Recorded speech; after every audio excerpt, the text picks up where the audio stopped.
Hello అండి. నేను doctor Kumar Krishnamohan Koganti, senior consultant general and laparoscopic surgeon, Renova hospitals Kompally అండి. Sugar ఉన్న వాళ్ళలో ఎక్కువగా కాళ్ళలో పుళ్ళు ఏర్పడము, దానికి కాంప్లికేట్ అవ్వడము, దాంతోపాటు షుగర్ అబ్నార్మల్గా హై ఉండి రెండిటికి ఇంటర్లింక్డ్ ఉంటుందండి. షుగర్ హై ఉండడం వల్ల ఇన్ఫెక్షన్ అవ్వడము, ఇన్ఫెక్షన్ కంట్రోల్ లేకపోవడం వల్ల షుగర్ అన్‌కంట్రోల్‌గా ఉండడం వల్ల వాళ్ళకి సమస్య. దానివల్ల ఇబ్బందులు ఎక్కువ అయ్యే అవకాశాలు ఉంటాయి. వీటితో పాటే వాళ్ళకి ఆల్రెడీ బ్లడ్ తక్కువ ఉండడము, కిడ్నీ ప్రాబ్లమ్స్ ఉండడము, మల్టిపుల్ ఫ్యాక్టర్స్ కోమార్బిడ్స్ ఉండడం వలన కూడా వీళ్ళల్లో రక్తనాళాలు కూడా సన్నగా అయిపోయి, బ్లడ్ ఫ్లో సన్నగా అయ్యి గ్యాంగ్రీన్ లాంటివి ఏర్పడడము, వీళ్ళలో తొందరగా ఇన్ఫెక్షన్, చిన్న గాయాలైనా కూడా అవి తొందరగా స్ప్రెడ్ అయిపోయి దానివల్ల సమస్యలు వచ్చే అవకాశాలు ఉంటాయి. వీళ్ళలో నెగ్లెక్ట్ చేయకుండా తొందరగా వీలైనంత వరకు ఎర్లీగా ఐడెంటిఫై చేసినప్పుడు తొందరగా వీలైనంత వరకు డాక్టర్ని కన్సల్ట్ చేసి వాళ్ళు రెగ్యులర్గా ఫుడ్ కేర్ అనేది వి అడ్వైజ్ దెమ్ ప్రాపర్గా షుగర్స్ రెగ్యులర్గా కంట్రోల్లో పెట్టుకుంటూ, సో దాంతోపాటు రెగ్యులర్గా సెల్ఫ్ ఫుడ్ ఎగ్జామినేషన్ చేసుకుంటూ, ఇంట్లో ఉన్నా కానీ బయట ఉన్నా కానీ ఫుట్వేర్తోనే వాళ్ళు నడవడం చేయాల్సి వస్తుందండి. సో రెగ్యులర్గా ఫుట్వేర్ ఎగ్జామిన్ చేసుకోవాలి.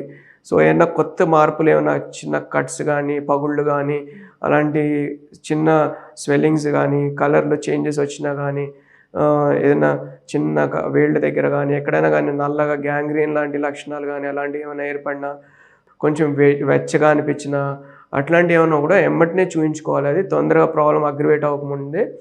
సో వీలైనంత వరకు తొందరగా డాక్టర్ దగ్గరికి వస్తే సింపుల్ ట్రీట్మెంట్తో దాన్ని క్యూర్ చేయగలుగుతాము. చిన్నగా మెడికల్ మేనేజ్మెంట్తో కానీ, షుగర్ కంట్రోల్తో పాటు చిన్న చిన్న ప్రొసీజర్స్, అవుట్ పేషెంట్ ప్రొసీజర్స్తో మనం మేనేజ్ చేయగలుగుతాము. సో కొంతమందిలో అది డిలేడ్ ప్రెజెంటేషన్ వలన, లేదంటే సడన్గా అది అగ్రివేట్ అయ్యి ప్రాబ్లం కాంప్లికేట్ అయ్యి సివియర్గా ప్రాబ్లం, అది ఇన్ఫెక్షన్ బాడీ సెప్టిక్ అయిపోయి మల్టిపుల్ ఆర్గన్స్ మీద ఎఫెక్ట్ అయ్యే సిచ్యువేషన్లో కూడా ప్రెజెంట్ అవుతూ ఉంటారండి.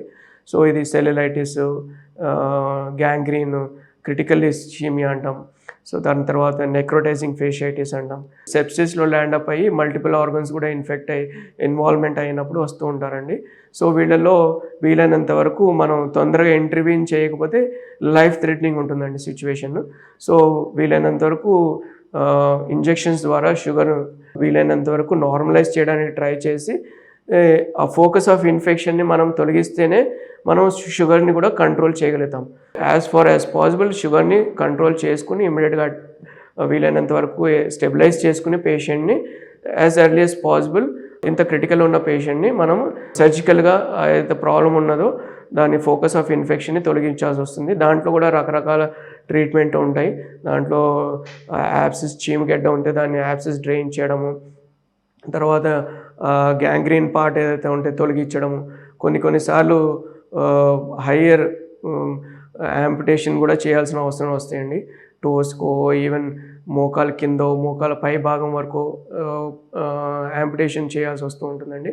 సో దాంతోపాటు మనము ఈ బ్లడ్ ఫ్లో, రక్తనాళాలు అవన్నీ కూడా ఎవాల్యుయేట్ చేస్తాము. సో దానికి సంబంధించిన ట్రీట్మెంట్ వీలైనంత వరకు ఏదన్నా ఉంటే అది కూడా అడ్వైస్ చేస్తూ ఉంటామండి. దాంట్లో కూడా depends on the site, severity of the vessel disease. So venous disease కానీ ఎట్లా ఉంది, ఆర్టీరియల్ డిసీజ్ ఎట్లా ఉంది, సో దాన్ని బట్టి కొంతమందికి యాంజియోప్లాస్టీలు, బైపాస్లు కూడా అవసరం ఉంటే అవి కూడా చేయాల్సి వస్తూ ఉంటుందండి. సో ఇవన్నీ చేసుకుంటూ షుగర్స్ కంట్రోల్ చేసుకుంటూ యాంటీబయాటిక్స్తో పాటు అవసరం ఉన్న సపోర్టివ్ ట్రీట్మెంట్తో మనం వీళ్ళని మేనేజ్ చేయాల్సి వస్తూ ఉంటుందండి.